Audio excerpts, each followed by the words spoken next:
السلام عليكم. تعال نشوف تاني وصفة في سلسلة الوصفات اللي هعملها معاكم وهتفيد الشعر جدا.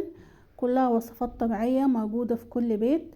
اتمنى اللي يشوف الفيديو يعمل لايك ويعمل شير عشان يوصلوا كل الوصفات الجديدة اللي هنزلها، وهجربها معاكم كمان على الشعر. يلا بينا. معانا نص كوباية شاي، ايوه شاي مغلي من غير سكر.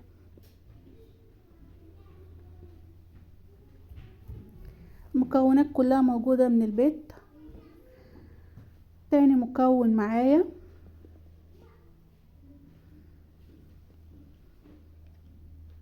الخل،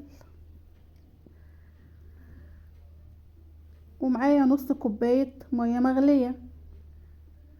ممكن نستغنى عن المية المغلية ونضيف على الشاي على طول، بس الشاي عايزينه من غير تفل، يعني نضيفه على نصفيه من التفل ونستخدمه. ومعانا معلقة ملح. والمكون الاساسي الشامبو، اي نوع شامبو بتستعمليه هناخد منه معلقة صغيرة. هنضيفهم كلهم في كوباية واحدة ونقلبهم كويس جدا مع بعض، والنتيجة هتبهرك معنا، هتبهرك.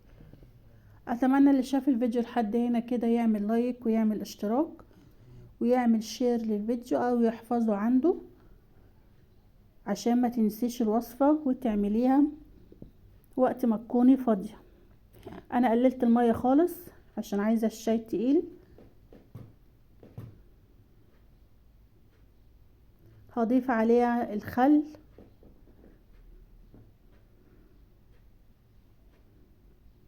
وبعدين الشامبو، اي نوع شامبو في البيت عندك، مش لازم نوع معين.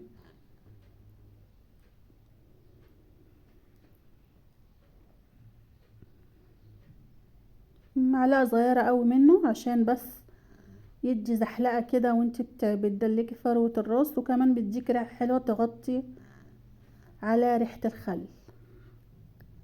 هنضيف معلقة الملح، نقلبهم كويس.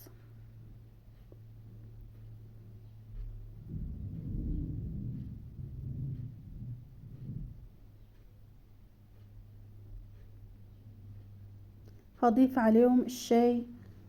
طبعا كمية الشاي حسب الشعر، يعني لو شعر خفيف هتقللي كمية الشاي. الكمية دي مناسبة